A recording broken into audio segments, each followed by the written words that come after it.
लेकिन कई बार जैसी व्याकुलता राधा रमण जी के दर्शन की है, जैसी व्याकुलता श्रीनाथ जी के दर्शन की है, जैसी व्याकुलता श्री जगन्नाथ जी के दर्शन की है, जैसी व्याकुलता रणछोड़ राय श्री द्वारिकाधीश के दर्शन की है, वैसी व्याकुलता यदि किसी हरिजन के दर्शन की हो जाए तो समझ जाओ ठाकुर जी और जल्दी मिलेंगे। वो व्याकुलता चित्त में आनी चाहिए कि हम कब पहुंचे, कब वो महापुरुष हमको दिख जाएं, उनके दर्शन की व्याकुलता। तो वैसे ही हम व्याकुल थे यहां आने को, महाराज जी से मिलने को, हमारे महाराज जी के दर्शन करने को। और यहां आकर के ऐसा मतलब आपके संग मिलकर के इतना आनंद होता है, ना तो निद्रा की स्थिति रहती, ना तो नींद ज्यादा आती, ना भूख ज्यादा लगती, ना कहीं जाने का मन होता, बस बैठे रहे, चर्चा चलती रहे, आनंद होता रहे, यही सुख मिलता। तो यहां आने के लिए तो व्याकुल मेरा चित्त भी था, मेरा हृदय भी था। तो आप सब ज्यादा फायदे में हो कि 9 दिन का आपको ये संग मिल रहा है, इसमें एक दिन भी छोड़िएगा नहीं। खूब संख्या में आइएगा, खूब आनंद लीजिएगा, खूब संतों के दर्शन कीजिएगा, और जितने संत आपकी दृष्टि में आते जाएं उतनी नंबर चढ़ा दीजिएगा। इतने और हो गए हमारे, इतने दर्शन हो गए हैं, और रोज की स्मृति का वो क्रम बना लीजिए। तो सबसे पहला परहेज क्या है? तजोरे मन हरि विमुखन को संग। जो हरि विमुख करते हैं, जिनके वजह से चित्त में दोष उत्पन्न होता है, उनका त्याग करो। और देह से नहीं त्याग कर सकते, शारीरिक त्याग नहीं कर सकते, तो मानसिक त्याग करो, मन से छोड़ो। मन से त्याग का मतलब क्या होता है? हमारे महाप्रभु जगन्नाथ जी के मैं चरित्र सुना रहा था, कई बार कथाओं में आपने सुना भी होगा। अंगद जी महाराज का चरित्र आता है।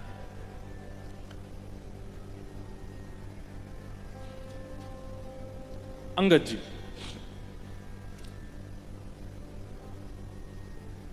अपनी पत्नी से बहुत प्रेम करते थे, पर ठाकुर जी के प्रति कोई भाव नहीं था। उनकी पत्नी अंगद जी से ब्याह करी तो ये शर्त रखी थी कि भाई आप जैसे चाहे जीवन जिए, पर मेरी भक्ति में आप विघ्न मत डालिएगा। तो अंगद जी बोले, देवी तुम मुझे इतनी प्रिय हो, तुम चाहे कथा सुनो, कीर्तन करो, सत्संग करो, जो तुम्हारा मन हो वो करो। सब लोग इधर देखना, हाँ ध्यान से सुनना। तो मैं देखूं तो आपका देखना जरूरी नहीं है। महाराज जी कहां देख रहे हैं, कौन आया? आप मत देखो, आप तो यहीं देखो।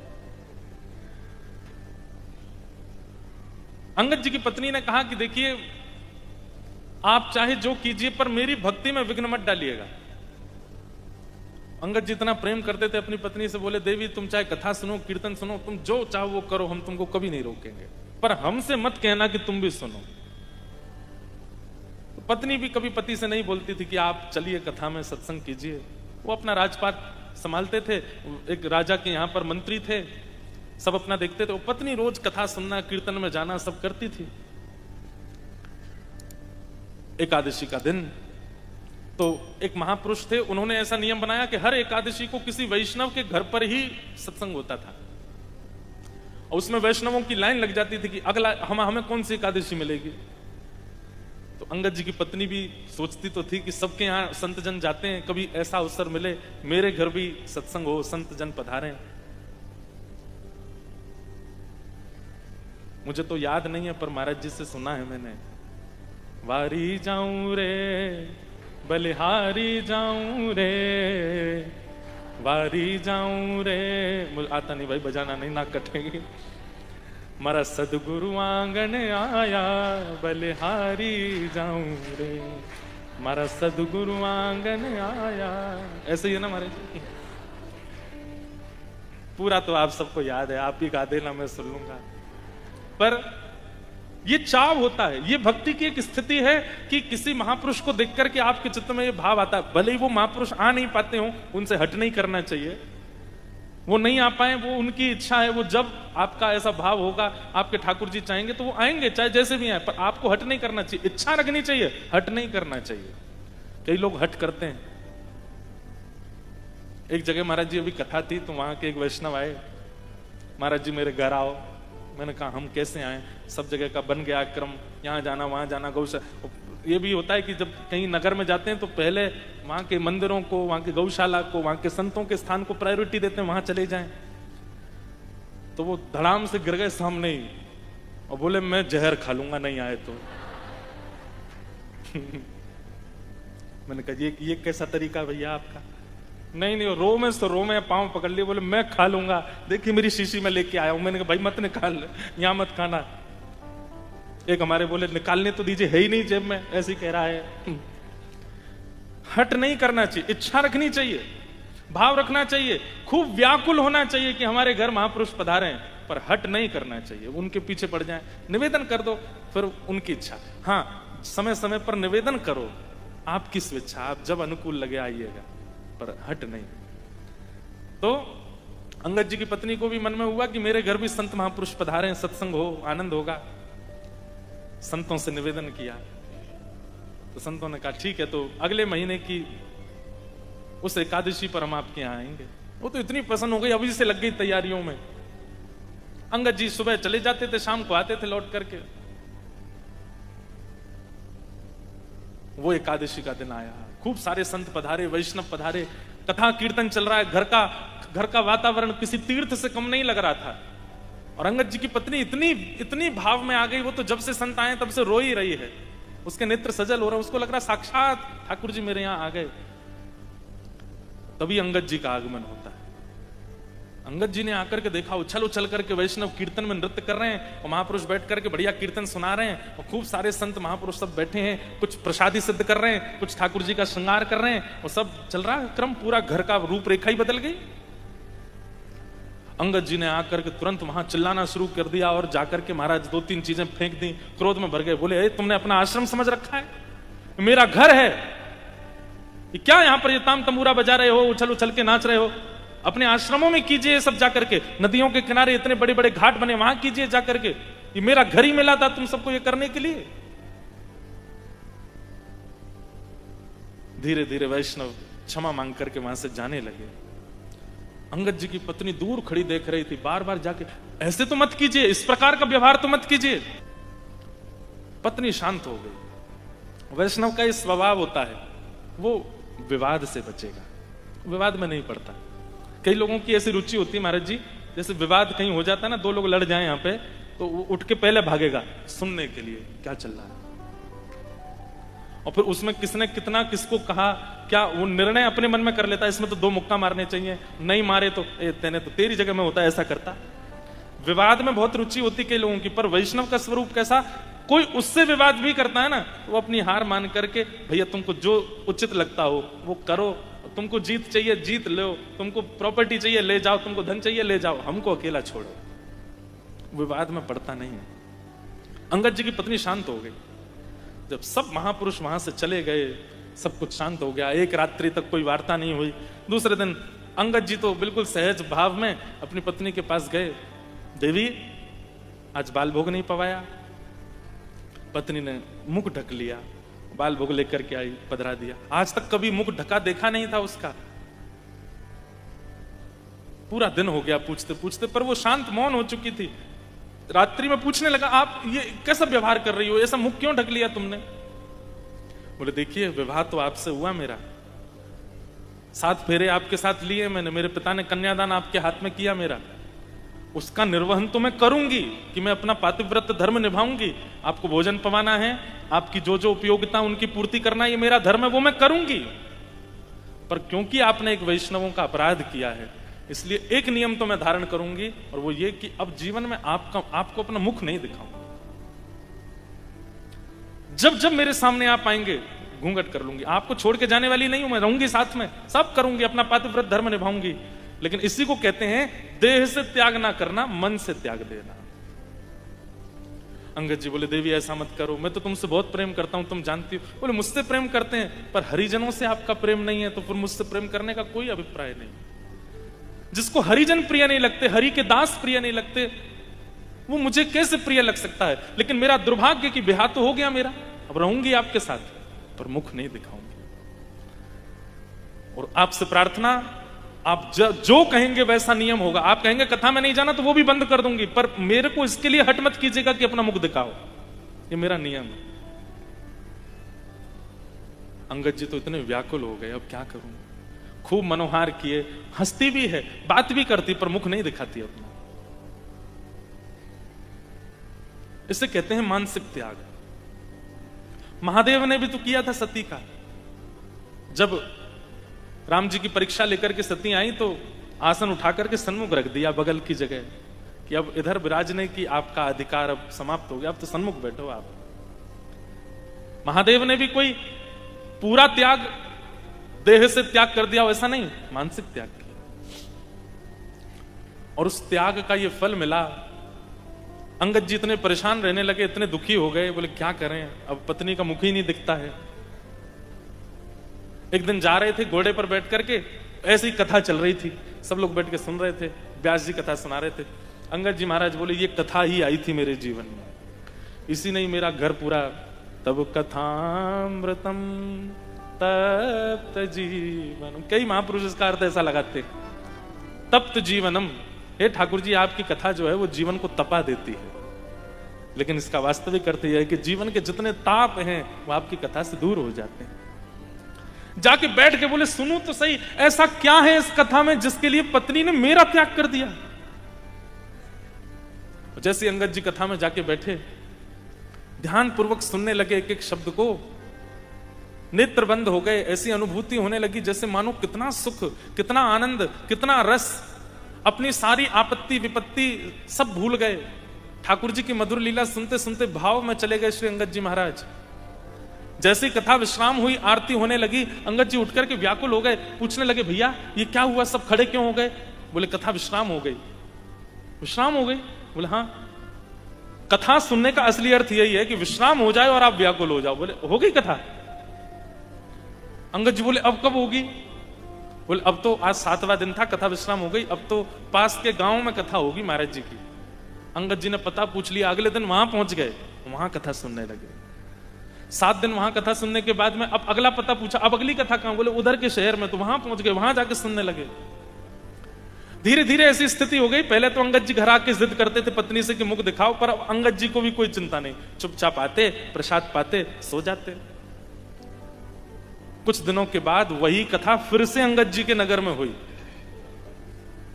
अंगद जी कथा सुनने गए, जैसे ही एक भाव में कीर्तन किया व्यास जी ने, तो सब 2-4 लोग उठ के नृत्य करने लगे। अंगद जी महाराज खड़े हो गए, नेत्रों से अविरल अश्रुधार, और उर्ध्वबाहु होकर के जब कीर्तन में नृत्य करने लगे, सब देखने लगे उनको। तभी वहीं आगे बैठी थी अंगद जी की पत्नी। दोनों को ही नहीं पता था कि कथा सुनते हैं दोनों।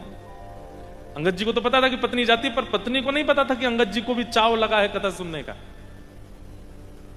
तो जब कोई नृत्य करता है, सबकी दृष्टि पड़ती ना, तो अंगद जी की पत्नी ने ऐसे देखा कौन नृत्य कर रहा है, और जैसे ही देखा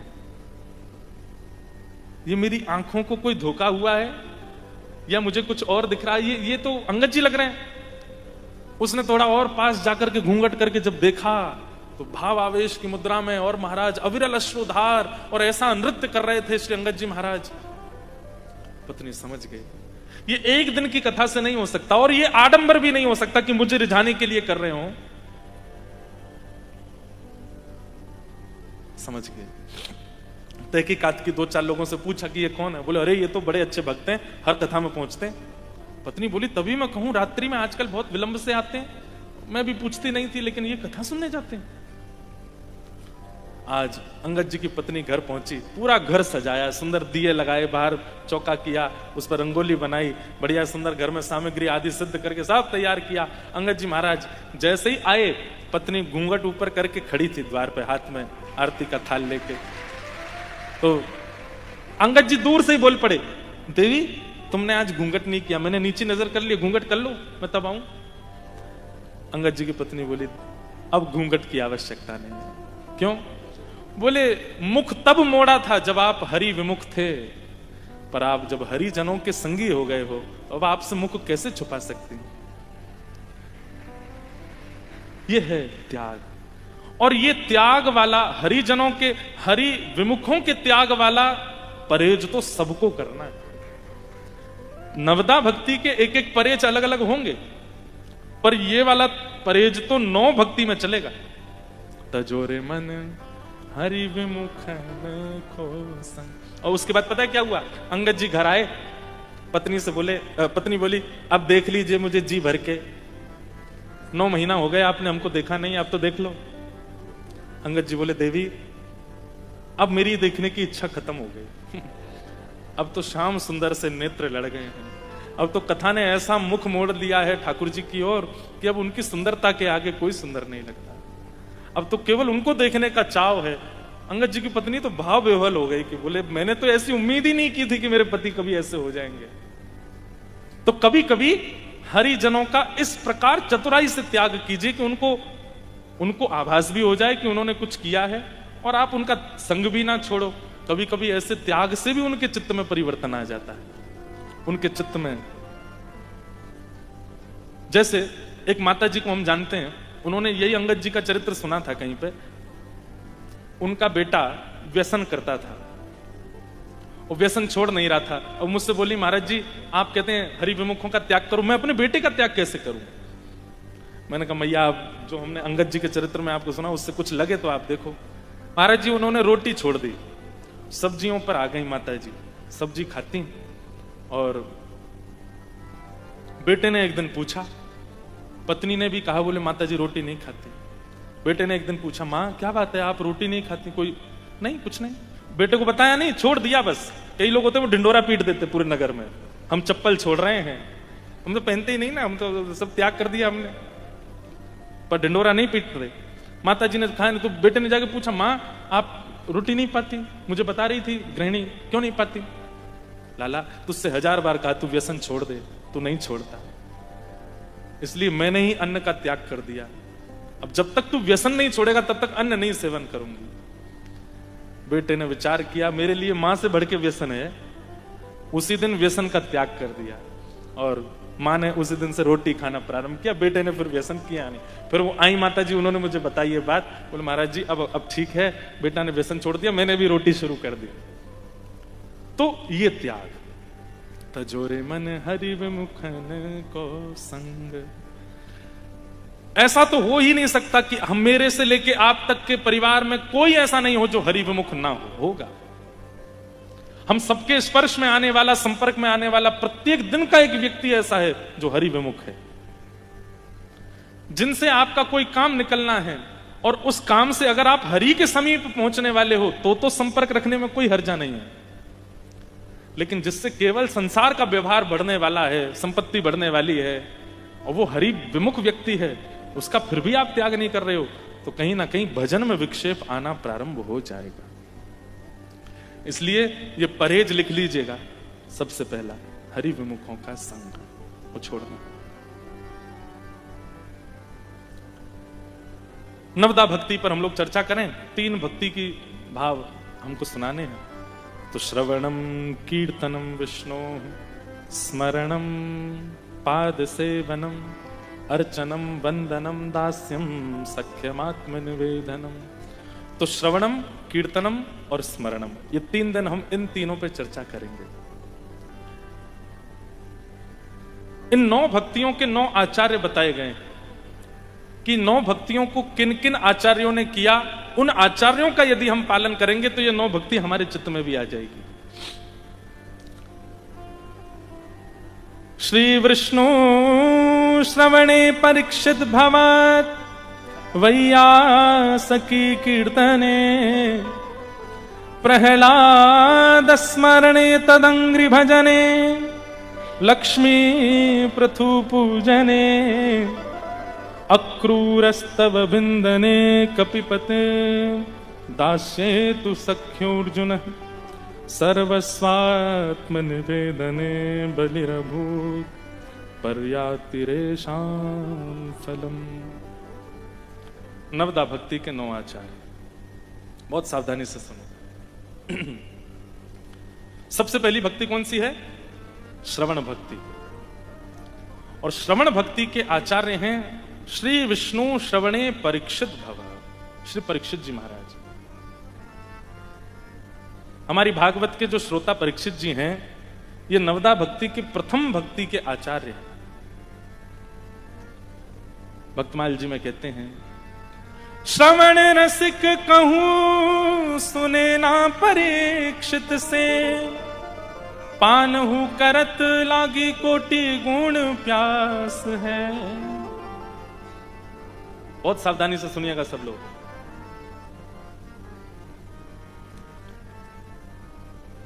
कैसे श्रोता हैं श्री परीक्षित जी महाराज? हमें ऐसा लगता है कि नवदा भक्ति में सबसे ज्यादा कठिन यदि कोई है तो वो पहली है, श्रवण। लेकिन आप कहेंगे महाराज जी कथाओं में लाखों की तादाद में भीड़ आती है, हजारों लोग कथा सुनने आते हैं, ऐसे तापड़े में भी लोग सुनने कथा आ रहे हैं, और आप कह रहे हैं सबसे कठिन श्रवण भक्ति। आना बड़ी बात नहीं है, बैठना बड़ी बात नहीं है, सुनना भी बड़ी बात नहीं है, पर इस सुनी गई कथा को जीवन में लागू करना ये बहुत बड़ी बात है, सबके जीवन में नहीं हो पाता। परीक्षित जी महाराज के लिए कहते हैं, बोले पान हूं करट लागी कोटि गुण प्यास है। श्रवण भक्ति तब मानो कि आप कथा सुनते जा रहे हैं और ज्यों ज्यों सुनते जा रहे हैं त्यों तो एक स्थान पर तो तृप्ति हो रही है, और तृप्ति के साथ साथ प्यास और ज्यादा बढ़ती जा रही है, वो श्रवण भक्ति है।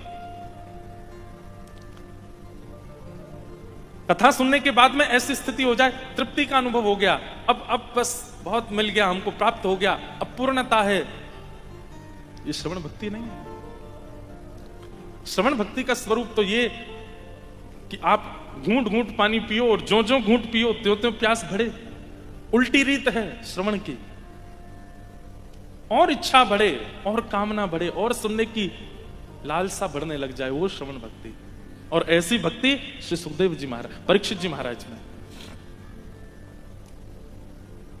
भागवत के 10वें स्कंद में जब कृष्ण लीला प्रारंभ होती है, बहुत सावधानी से सुनिएगा, 4 दिन से परीक्षित एक आसन पर बैठे हैं, ना अपने पांव सीधे किए, ना अपनी कमर टेढ़ी मेढ़ी की है, ना एक बार भी लेटे हैं, ना कुछ पान किया, ना कुछ खाया है।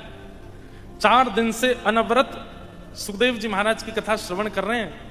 और 4 दिन बाद जब श्री सुखदेव जी 2 श्लोकों में पूरी कृष्ण लीला सुना देते हैं, मथुरा में जन्म हुआ, गोकुल में ये लीला की, वृंदावन में ये लीला की, गोवर्धन पर्वत धारण किया, कालियानाग का मर्दन किया, कंस वध करके भगवान ने जरासंध के साथ युद्ध किया, रण छोड़ करके द्वारिका चले गए, 16,108 ब्याह किए, महाभारत युद्ध कराया, और भगवान ने अपनी लीला विश्राम करके स्वधाम को चले गए। पूरी कथा जब 2 श्लोकों में सुना दी, तब परीक्षित कहते हैं, भगवान कथितो वंश विस्तारो भवता सोम सूर्ययो राज्ञां चोभय वंश्याना चरितम परमाद्भुतम। महाराज आपने ये क्या किया? इससे अच्छा तो मैं तक्षक सर्प के डंसन से मर जाऊं। लेकिन 4 दिन तक कथा सुनाने के बाद जिनकी कथा सुनने के लिए मैं भोजन पानी सब छोड़ करके एक आसन पर बैठा हूं, उनकी कथा आप 2 श्लोकों में सुना रहे हैं मुझे। भगवान मुझे विस्तार से सुनाइए। आपने इतने राजाओं की कथा सुनाई, मैं सब सुनने के लिए तैयार था, लेकिन जिनकी कथा सुनने के लिए मैं बैठा हूं, कृपा कर उनकी कथा मुझे विस्तार से सुनाओ। तब सुखदेव जी कहते हैं, बोले परीक्षित तुम 4 दिन हो गए एक ही आसन पर बैठे हो, थोड़ी देर का विश्राम कर लें, तुम कुछ पा लो, थोड़ा आराम कर लो, कुछ पान करके फिर आ जाओ, फिर कथा सुना देंगे। तब परीक्षित जी महाराज इतना सुंदर उत्तर देते हैं, पिबंतम त्वन् मुखाम भोज च्युतम हरि कथामृतम। नाथ वास्तव में मेरी भूख की पूर्ति आपकी कथा से हो रही है, मेरी प्यास की पूर्ति आपकी कथा से हो रही है, मेरा आराम आपकी कथा से हो रहा है, देह की जितनी आवश्यकताएं होती हैं आपके एक एक शब्द में मेरी वो आवश्यकताएं पूरी हो रही हैं। मुझे भूख नहीं लगती, मुझे प्यास नहीं लगती, मुझे निद्रा नहीं है, कथा से ही मेरा सर्वस्व हो रहा है। उसी समय श्रवण भक्ति के आचार्य के रूप में परीक्षित जी का नाम लिख दिया गया। कहने का अभिप्राय, भोजन भी कथा है, पान भी कथा है, आराम भी कथा है। देह के जितने अभिमान होते हैं वो सब अभिमान की पूर्ति हम लोग करते हैं। जैसे बैठने पर भी देह को अभिमान होने लगता, अच्छा एक ही आसन में मुझे बैठा रखा है, तो हम लोग थोड़ा थोड़ा ढीला कर देते हैं, थोड़े यूं बैठ जाते हैं, ऐसे बैठ जाते हैं, ये भी एक अभिमान है।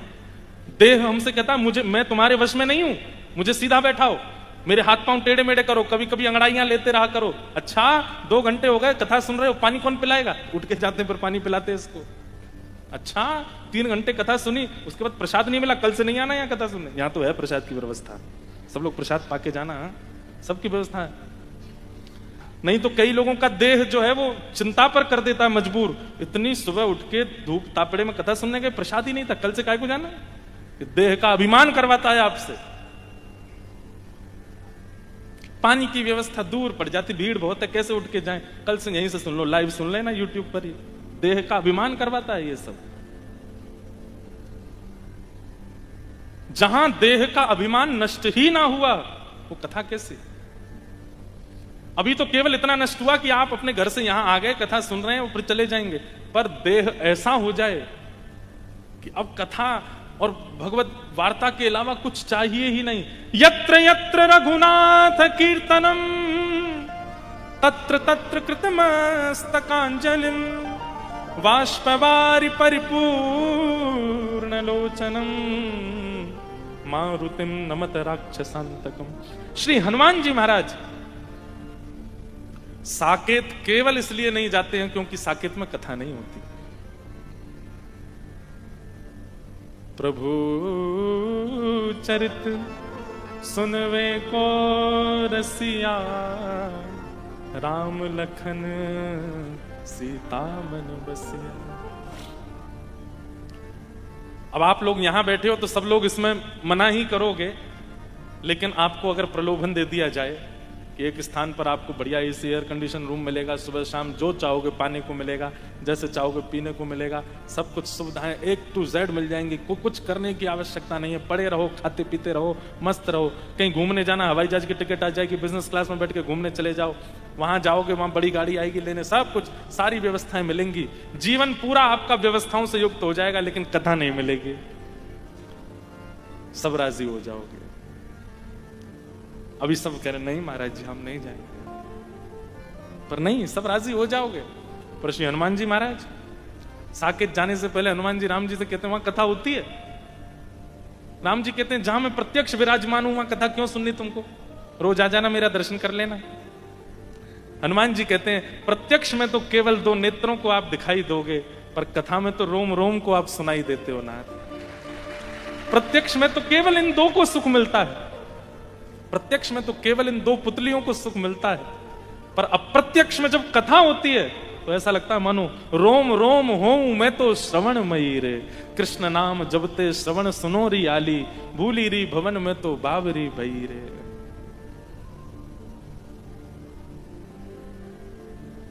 कथा, कथा के प्रति, हरि चर्चा के प्रति, हरि वार्ता के प्रति ऐसी तत्परता सुखदेव जी में देखी जाती है, परीक्षित जी में देखी गई, इसलिए उनको श्रवण भक्ति का आचार्य बताया गया। भोजन त्याग दिया, निद्रा त्याग दी, आराम सब छोड़ दिया कथा के आगे, कथा सर्वस्व है। इस श्रवण भक्ति के आचार्य। अब मन में एक भाव आया था कि आचार्यों पर चर्चा करेंगे कि नवदा भक्ति के आचार्य कौन हैं, और फिर उसके बाद नवदा भक्ति के देवता कौन से। वैसे तो श्रवण कीर्तन स्मरण पाद सेवन अर्चन वंदन दास्य सख्य आत्मनिवेदन 9 भक्ति से सारे ठाकुर जी रीझते हैं, पर कुछ ठाकुर जी ऐसे हमारे धराधाम पर जिनमें एक भक्ति का लोभ ज्यादा है। जैसे भक्त गावे सब ठाकुर सुनते हैं, पर सब ठाकुरों में एक ठाकुर ऐसे हैं जो बहुत ज्यादा सुनते हैं। तो नवदा भक्ति में नवदा भक्ति के भक्तों की चर्चा करेंगे, और उन नवदा भक्ति में एक एक भक्ति से अति प्रसन्न होने वाले एक एक भारत के ठाकुरों की भी चर्चा करेंगे। तो श्रवण भक्ति में सबसे पहला नाम हमारी भारत भूमि में जिन ठाकुर का आता है, महाप्रभु श्री जगन्नाथ। श्री जगन्नाथ महाप्रभु की ये श्रवण भक्ति के ठाकुर जी, इन जैसा श्रोता नहीं है पूरे भारत में। सुनते तो सब हैं, हमारे राधारमन जी भी सुनते हैं, राधा वल्लभ जी भी सुनते हैं, बिहारी जी भी सुनते हैं, पर महाप्रभु जी का तो एक ही काम है, सुनना। सुनते ही हैं। वो नेत्र ही इतने बड़े कर करके बैठे हैं कि इतने सारे लोगों में मुझे किसी का मुंह चलता दिख जाए कि कोई कुछ बोल तो रहा है, और मैं उसको देख लूं, दूर से सुन लूं उसकी बात क्या है।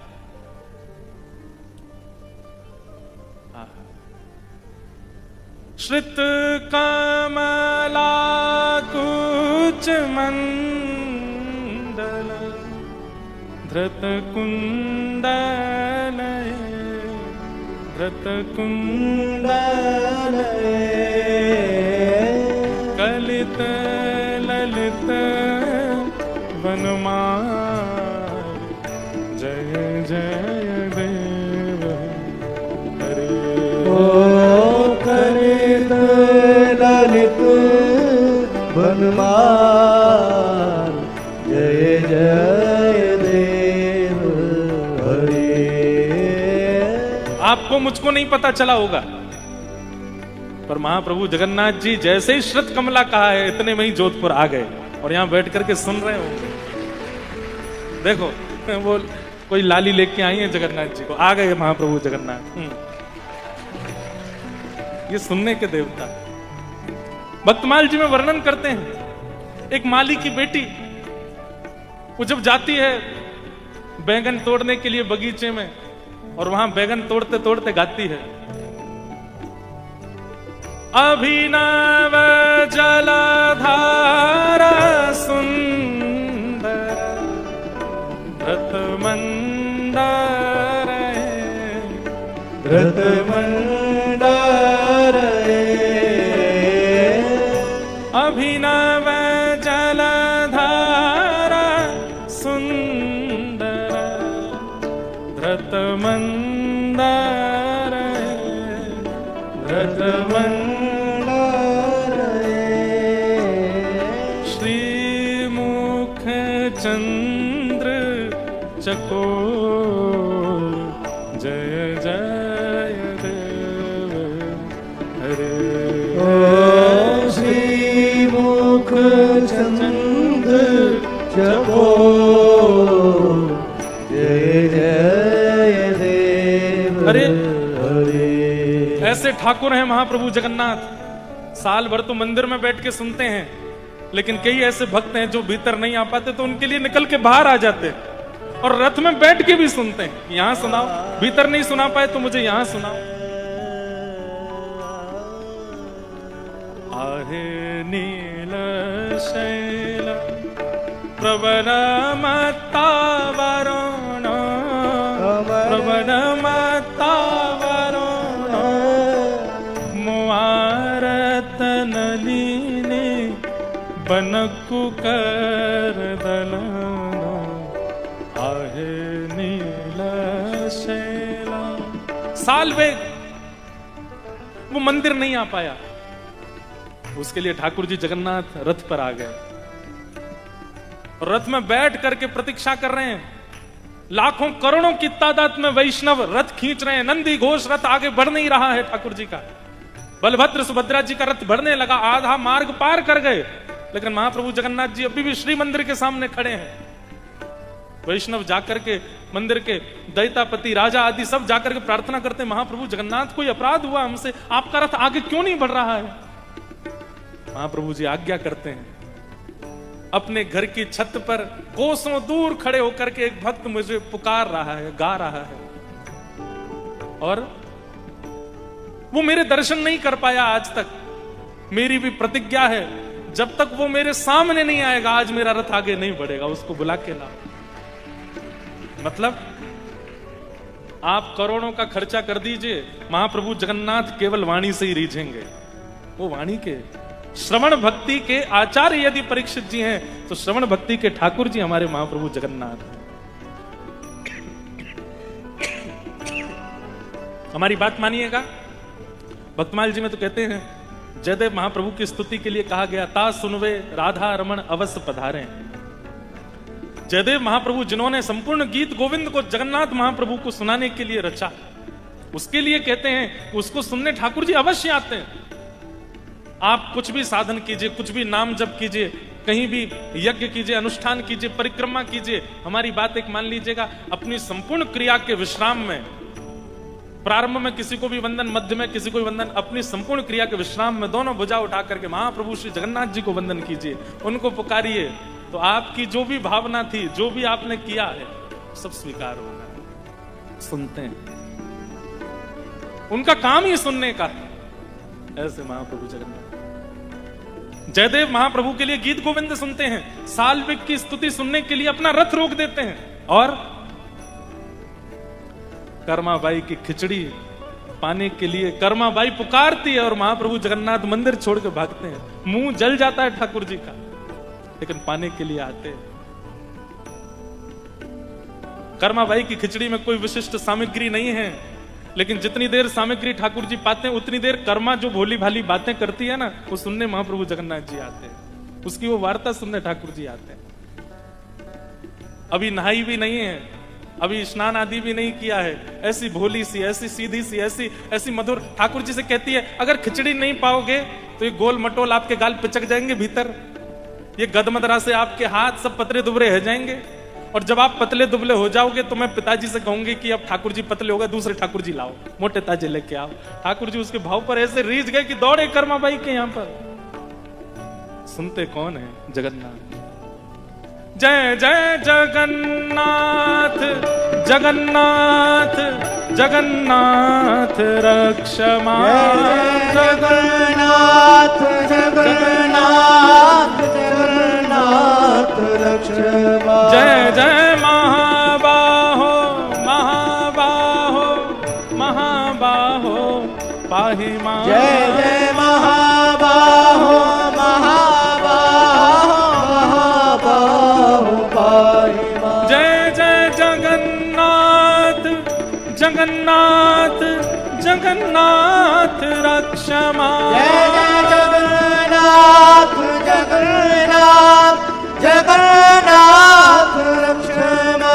जय जय महाबाहो महाबाहो महाबाहो पाहि मां। जय जय महाबाहो महाबाहो महाबाहो पाहि मां। जय जय जगन्नाथ जगन्नाथ जगन्नाथ रक्षमा। जय जय जगन्नाथ जगन्नाथ जगन्नाथ रक्षमा। जय जय महाबाहो महाबाहो महाबाहो पाहि मां। जय जय महाबाहो महाबाहो महाबाहो पाहि मां। जय जय देव महाप्रभु श्री जगन्नाथ की।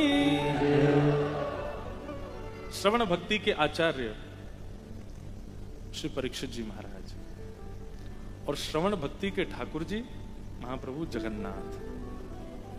इसलिए अपनी बात सुनानी हो, कोई नई रचना करी हो, कुछ लिखा हो, कोई कविता लिखी हो, कोई पद लिखा हो, कोई भाव लिखा हो, सबसे पहला किसी को नहीं सुनाना, अपने घर के ठाकुर जी। कोई बात, कोई अंतर नहीं है, वही जगन्नाथ जी हैं, वही घर के ठाकुर हैं, पर फिर भी अपने कक्ष में बैठ करके और महाप्रभु जगन्नाथ जी को स्मरण करके सुनाइए सबसे पहले, क्योंकि महाप्रभु जी सुनते हैं।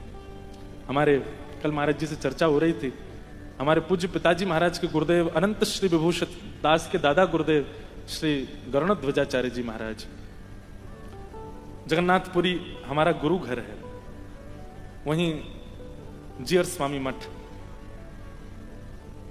महाराज जी एक बात कहते थे, मैंने उनका दर्शन नहीं किया पर उनकी वार्ता सुनी, इतना सुंदर भाव कहते, बोले महाप्रभु जगन्नाथ जी की आंख देखो कैसी बड़ी बड़ी, महाप्रभु जगन्नाथ जी की नाक भी दिखेगी, महाप्रभु जगन्नाथ जी का अधर भी दिखेगा, पर कान, बोले कान तो ऐसे ढक के रखते हैं, मुफलर सा पहन के रहते हैं महाप्रभु जगन्नाथ जी ऐसे। क्यों? बोले कान छुपा के क्यों रखे ठाकुर जी ने? उसके पीछे इतना सुंदर भाव कहते, महाप्रभु जी बोले कि अरे भैया कोसों दूर से कर्मा बुलाती है और मैं जाता हूं, और जब मैं लौट के आता हूं तो ये घर में दो लोग और बैठे हैं ना, बलभद्र सुभद्रा, ये मुझे टोकते हैं, किसके यहां जाते हो आप? अरे वो तो ऐसी है, वो तो ऐसा है, वो तो ऐसा प्रसाद बनाता है, वो तो ऐसे रहता है। अरे आप उससे मिलने गए थे, ये उसके पुराने सारे कुकर्म ढूंढ ढूंढ के मुझे बताते हैं। और दूसरी बात कहते हैं कि जब ठाकुर जी जाते हैं किसी भक्त के पुकारने पर, तो बलभद्र और सुभद्रा जी ठाकुर जी कहते हैं, ए जगन्नाथ जी कहां जा रहे हो? तो ठाकुर जी सुनते नहीं है, चले जाते। बलराम जी कहते हैं आन दया बताऊंगा आज। जब ठाकुर जी भक्त पर कृपा करके लौट के आते हैं, बलराम जी कहते हैं, अरे लाला तो इतनी बार कहीं सुने ना है बातन ने, तो कितनी कहीं रुक जा माने ना है। तो महाप्रभु जगन्नाथ जी कहते हैं, मेरे कान तो ढके हुए, मैं कहां से सुनूं, मुझे सुना ही नहीं दिया, मैं अपने कान तो ढक के रखता हूं, बिल्कुल बंद करके रखता हूं। आपको समझ जाना चाहिए, जिसके कान ही ढके हुए उसको सुनाई कैसे देगा। आजकल बच्चे वो लगा के घूमते हैं ना, हेडफोन लगा के घूमते हैं, उनकी मम्मी बुलावे, पापा बुलावे, भैया बुलावे, बहन बुलावे, कोई बुलावे, सुनते ही नहीं है। कान में हेडफोन लगा रहता है, उसमें दुनिया भर के संगीत चलते रहते हैं। ऐसे ही ठाकुर जी, महाप्रभु जगन्नाथ जी भी हेडफोन लगा के रखते हैं। किस लिए? कि कहीं मैं किसी भक्त पर कृपा करने जाऊं तो पहले तो मुझे कोई टोके ना, मुझे कोई रास्ते में बतावे ना, कहां जा रहे हैं। अच्छा, उस पर कृपा करने, वो तो ऐसा है, वो तो ऐसा है, वो तो ऐसा है। ठाकुर जी कहते हैं मैं सुन ही नहीं रहा हूं, मैंने कान बंद कर रखे हैं अपने। भक्त ने पुकारा, उसकी बात मुझे सुनाई दे गई, उस बीच में मुझे कोई रोके टोके, उसके लिए ठाकुर जी कान बंद रखते हैं। और फिर लौट करके आऊं तो कहीं बलभद्र सुभद्रा यूं नहीं कहें कि हमने रोका था तुम सुने क्यों नहीं, तो ठाकुर जी उनको भी कहते हैं मैं तो कान बंद कर रखे, कहां सुनाई देता है। सुभद्रा जी कहते हैं लाला हम तो रोके वो सुनाई ना देवे, रास्ता में तो कोई इतने सबरे टोके हैं वो तो कुछ, लेकिन कोई कोसन दूर से बुलावे वो तो कैसे सुनाई दे जाए। ठाकुर जी कहते हैं भक्ति भक्त भगवंत गुरु चतुर नाम वपु एक। भैया सुननी तो उसकी जाती है जो हमसे विलग हो, पर भक्त तो मेरे ही है। मैं भक्तन को प्राण, मैं भक्तन को दास, भगत मेरे मुकुटमणि। भक्त जब पुकारते हैं तो वो तो मेरे भीतर ही निवास करते हैं, उनकी वाणी मुझे सुनाई दे जाती है और मैं जाता हूं सुन। श्रवण भक्ति के कितने प्रमाण महाप्रभु जगन्नाथ जी के आपको प्राप्त होंगे। गुंडीचा क्यों जाते हैं रथ पर बैठ करके? अपनी मैया के पुकारने पर जाते हैं, मैया बुला रही है हमारी, इसलिए ठाकुर जी बिल्कुल ऐसे गदमदरा से और ऐसे उछल उछल के कूद के आते हैं ठाकुर। मतलब भक्त ये प्रमाणित कर देते हैं ठाकुर जी कि तुम बुलाओ, जैसे गुंडीचा जा रहा हूं तुम्हारे घर भी आऊंगा, और ऐसे कूद कूद के आऊंगा ऊपर से। और कोई ठाकुर निकल के नहीं जाते अपने मंदिर, सब भीतर बैठे रहते हैं, बढ़िया एक ही स्थान पर बैठे हैं, वहीं श्रृंगार कराते हैं, वहीं स्नान करते हैं, वहीं प्रसाद पाते हैं। तुम्हारी गरज पड़े तुम आके मिल लो हमसे। पर महाप्रभु जगन्नाथ जी तो अपनी स्थिति आपको बता रहे हैं कि भाई तुम पुकारो, हमारे पास तो रथ भी है, खींचने वाले भी हैं, हम उतर के आ भी सकते हैं, पर पुकारने वाला चाहिए। तो मतलब सुनने की स्थिति ठाकुरों में यदि कहीं है तो महाप्रभु श्री जगन्नाथ जी। तो श्री जगन्नाथ जी कौन है? श्रवण भक्ति के ठाकुर है। गीत गोविंद इतना प्रिय है ठाकुर जी को।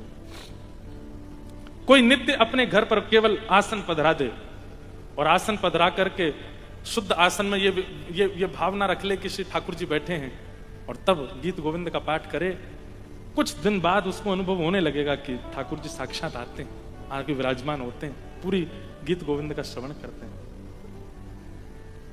ऐसे श्रवण भक्ति के हमारे ठाकुर कौन? श्री जगन्नाथ। फिर मन में भाव आया श्रवण भक्ति का परहेज क्या है। श्रवण भक्ति में किन किन बातों का ध्यान रखने की आवश्यकता है। तो कुछ नियम तो मन में आ रहे थे, पर एक बहुत सुंदर भाव आया, निरपेक्षम मुनिम शांतम। श्रवण भक्ति के परहेज सुनिए। निरपेक्षम मुनिम शांतम निर्वैरम समदर्शनम अनुव्रजाम्यहं नित्यं पूये ये त्यंघ्रिरेणुभिः।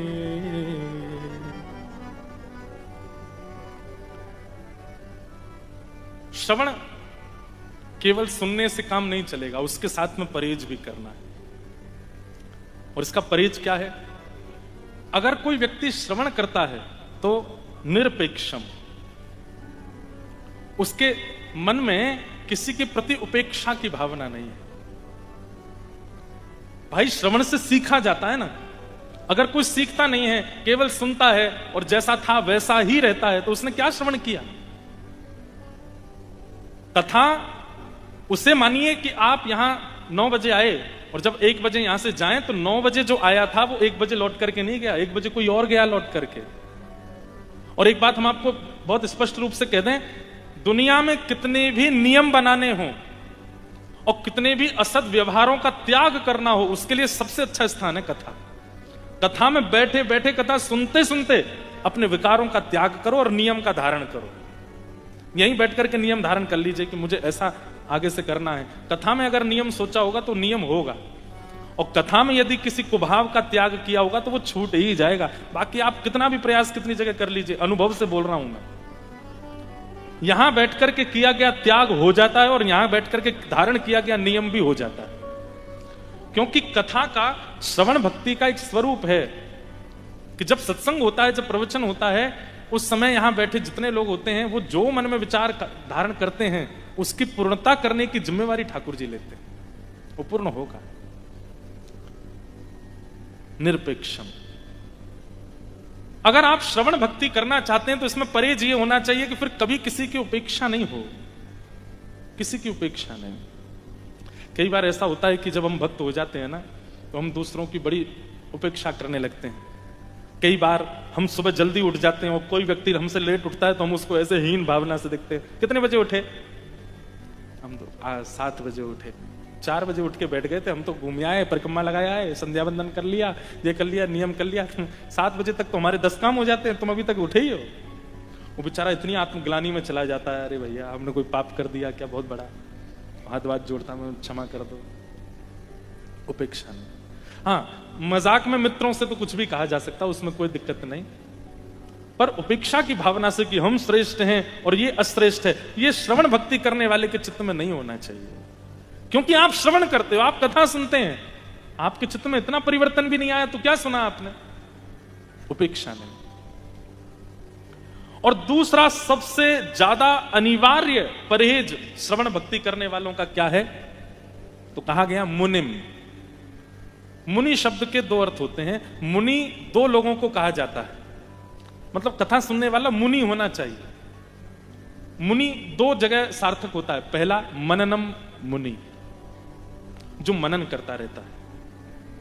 1 बजे यहां कथा पूरी होगी, 2 बजे से राधा कृष्ण महाराज जी कथा सुने, माऊ पहुंच गए, वहां पे भी जाके सुन रहे हैं। शाम को जैसी 6 बजे महाराज जी कथा पूरी होगी, फिर 7 बजे से यहां गिरधरलाल जी के मनोरथ होंगे, फिर यहां आ गए। आप कहोगे हाँ महाराज जी घर वाले निकाल के फेंक दें घर से हमको बाहर, सुबह कथा सुनते हो, दोपहर में कथा सुनते हो, रात में फिर जाके उत्सव करते हो, यहाँ क्यों आते हो? रामद्वारा में ही रह लो, वहां पर जाकर महाराज जी से कहो यहीं धर लो हमको।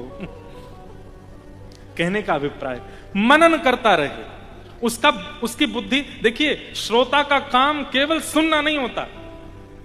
हमारे पूज्य गुरुदेव भगवान एक बात कहते हैं महाराज जी कि व्यास मंच से वक्ता को बहुत ज्यादा विषय का उद्घाटन भी नहीं करना चाहिए। कई बार ऐसा होता है कि एक विषय लिया, उसका इतने प्रमाण दे दिए, इतने उदाहरण दे दिए, इतना उद्घाटन कर दिया, अब श्रोता को बिल्कुल भी परिश्रम करना ही नहीं पड़ा, उसको सारी बात वक्ता ने बता दी। बोले एक बात का उद्घाटन कीजिए, बाकी श्रोता को करने दीजिए। बोले घर जाओ, तुम भी सोचते हुए जाओ इसका और क्या रूप हो सकता है। इसको कहते हैं मनन। हम कथा सुनते हैं पर मनन नहीं करते। मनन एक प्रकार का स्वरूप कैसा है? पचाना। कथा सुनी गई लेकिन पचाई नहीं गई, और जब कोई वस्तु पचती नहीं है तो अपच होकर के वमन होता है। कथा का यदि श्रोता मनन नहीं करेगा तो उसको अपच हो जाएगी। वो कितनी भी कथाएं सुन ले, उसके मुख से कठिनाइयां, उसके मुख से परेशानियां कभी अदृश्य होंगी नहीं, वो सदा दुखी ही दिखेगा। क्यों? कथा तो सुनता, मनन नहीं करता। कई लोग होते हैं कथा में बहुत प्रसन्न रहते हैं, कथा से जाते ही वो उदास हो जाते हैं, हताश हो जाते हैं, फिर से संसार के सारे उनको दोष जो है वो संक्रमित कर देते हैं। क्यों? मनन नहीं है। मनन, वक्ता भी मनन करता है। पूज्य हमारे राधा कृष्ण महाराज जी, पूज्य हमारे रामप्रसाद महाराज जी, सब महाराज जी बैठे हैं, हमारे सुदामा कुटी वाले, सबका मनन चलता रहता है, चिंतन चलता रहता है, सब कुछ ना कुछ विचार करते रहते हैं। जैसे ही मंच पर आते हैं, माइक मिलता है तो अपना विचार उद्घाटित करते हैं। ये विचार ही प्रसन्न रखता है, याद रखिएगा, और विचार मनन से ही आएगा। इसलिए आप जो सुन के जाए, अब आपका नियम क्या होना चाहिए पता है? आप नवदा भक्ति सुन करके जाएंगे रोज, 3 दिन हमसे सुनेंगे, 3 दिन मलुकपीठ वाले महाराज जी सुनाएंगे, 3 दिन महाराज जी सुनाएंगे। तीनों दिन में आपने यहां जो ग्रहण किया वो तो आपने यहां से श्रवण किया, उसके बाद आपके अपने नोट्स अलग होने चाहिए, अपना मनन अलग होना चाहिए कि श्रवण में एक ये परहेज भी होना चाहिए, कीर्तन में एक ये परहेज भी होना चाहिए। एक एक परहेज आप स्वयं अपने आप लिखिए कि ये परहेज बहुत आवश्यक है। और वो परहेज ऐसा नहीं कि महाराज जी ने कहिए कोई परहेज होना चाहिए तो परहेज लिख दिया, कुछ भी जो मन में आया, नहीं। वो अनुभव से होना चाहिए कि ये परहेज होगा तो ही श्रवण भक्ति उचित जाएगी। तो श्रवण भक्ति में दूसरा आवश्यक परहेज क्या है? मन। मनन करो, चिंतन करो। महाराज जी ने ऐसा बताया था, जैसे हमने प्रारंभ में चर्चा की किनकी? अंगद जी की। अंगद जी के विषय में क्या चर्चा की? हरि विमुखों का त्याग। उसमें हमने अंगद जी की पत्नी की बात सुनी। अब खुद विचार करो और कैसे त्याग किया जा सकता है, और ऐसा क्या किया जा सकता है जिसमें पता भी ना चले और त्याग भी हो जाए। ये मनन है। और ये तो मुनि की एक परिभाषा मनन, और मुनि की दूसरी परिभाषा मौन। मौन। आप कथा इसलिए सुन पाते हैं क्योंकि आप मौन रहते हैं, और आप कथा का प्रभाव इसलिए धारण नहीं कर पाते क्योंकि यहां से जाते ही बोलने लग जाते हैं। आज की डेट में संसार में मौन दो लोग हैं, एक तो ठाकुर जी और दूसरी जगत जननी गौ माता। ये दो मौन है। दोनों मनन करते रहते हैं, मौन रहते हैं। इसलिए ठाकुर जी को गैया अति प्रिय है, क्योंकि स्वयं मौन रह के ठाकुर जी को सुनने के लिए कान खड़े कर रखे हैं। आप बोलो मैं शांत रहूं। ठाकुर जी हमारे लिए ठाकुर जी मौन क्यों रहते हैं? हम अपनी सुनाने से बाजी नहीं आ रहे, हमारी अपनी सुनानी बंद ही नहीं हो रही है। ठाकुर जी कहें कि भाई तू ही सुना ले पहले, मैं कैसे कहूं फिर अपनी। सुदामा चरित्र में जब श्री सुदामा जी के लक्षण बताए, उसमें 3 लक्षणों में एक लक्षण क्या है? प्रशांत, अत्यंत शांत, मौन। मौन का नियम धारण करो। मौन का नियम धारण करने का मतलब यह नहीं कि पूरे दिन कुछ बोलना नहीं, पर हां अनौपचारिक नहीं बोलना है, जहां जरूरत नहीं है वहां नहीं बोलना है, और जब बोलना है कम शब्दों में बोलना है, सार गर्वित बोलना है, सधा हुआ बोलना है। ये श्रवण भक्ति करने वाले का एक परहेज है। ध्यान से सुनो, इधर देखो सब लोग। यदि इस परहेज का पालन आप नहीं करते, मौन नहीं रहते हैं, श्रवण भक्ति में दिक्कत होगी।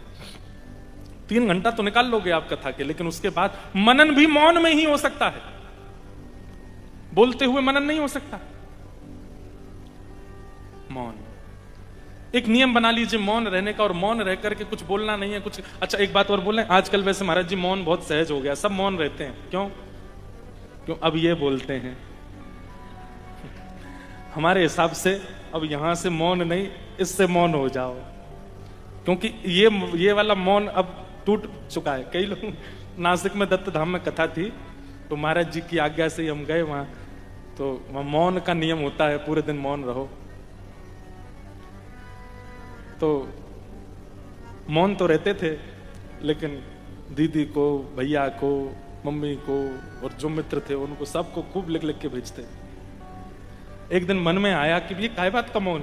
अपनी सारी बात तो हमने भेज दी, वृंदावन तक सुना दी, लिख लिख के बोल दी सबको, ये मौन कैसा? एक हमारे वृंदावन में एक महाराज जी हैं, महाराज जी नहीं है तो सदगृहस्थ, वो महाराज जी चातुर्मास में मौन रहते हैं,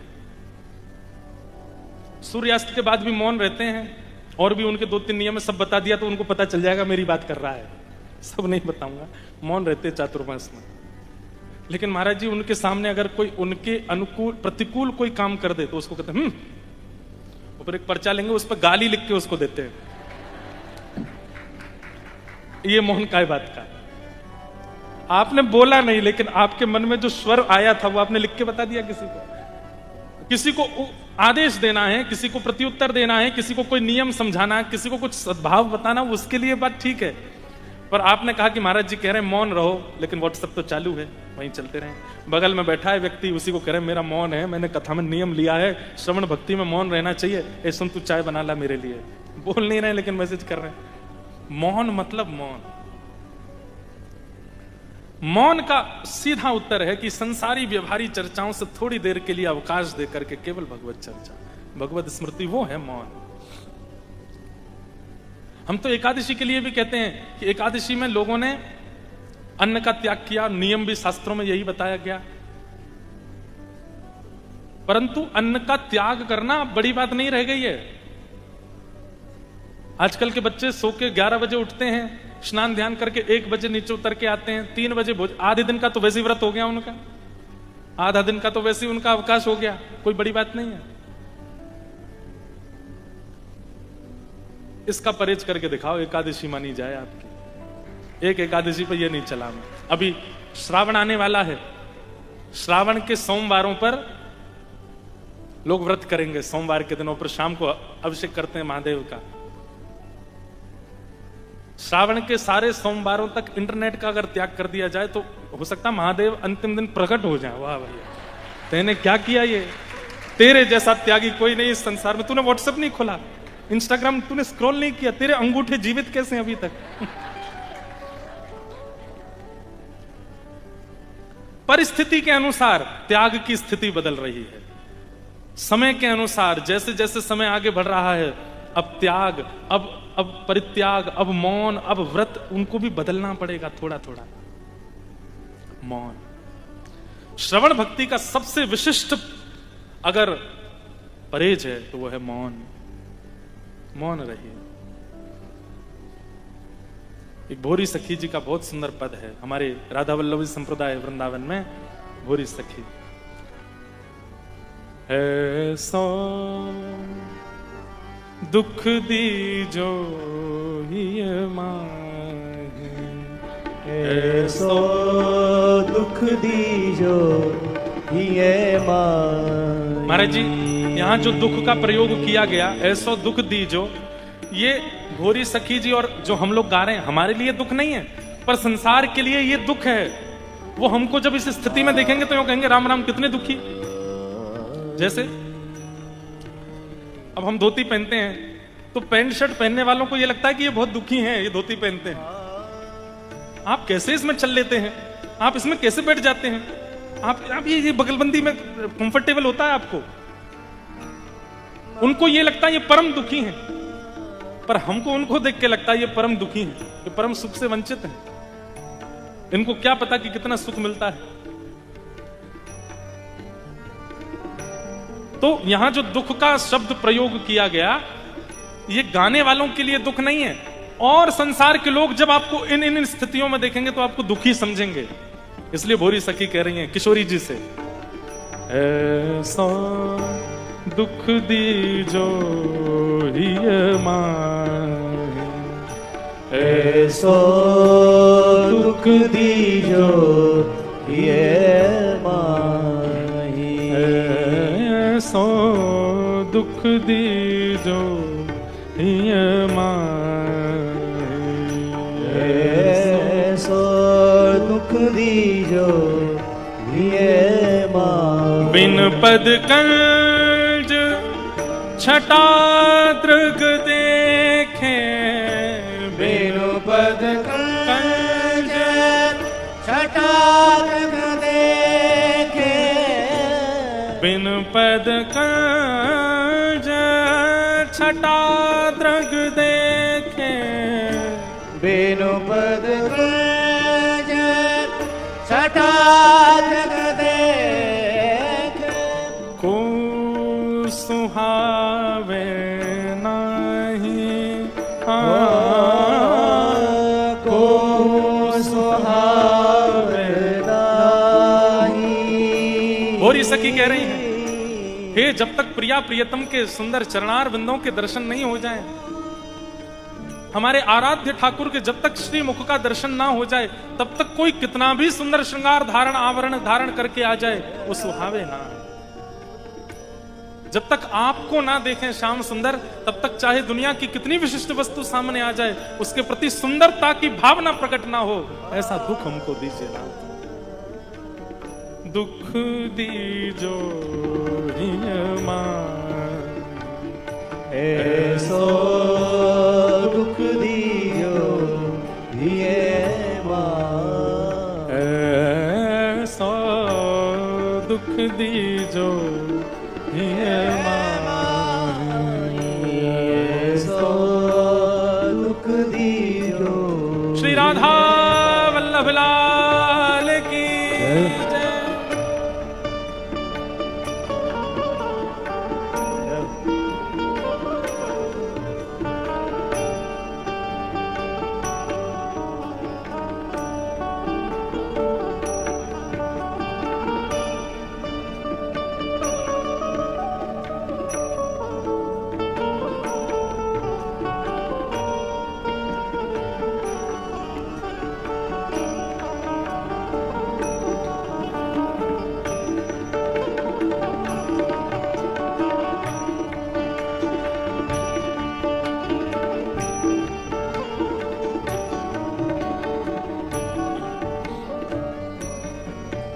और ये परहेज हैं श्रवण भक्ति करने वालों के।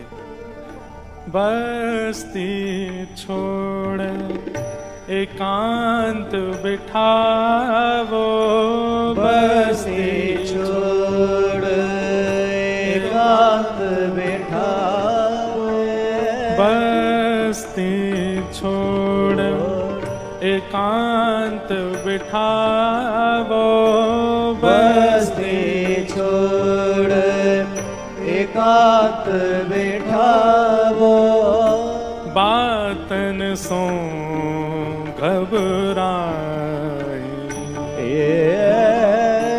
बातन सो घबराई।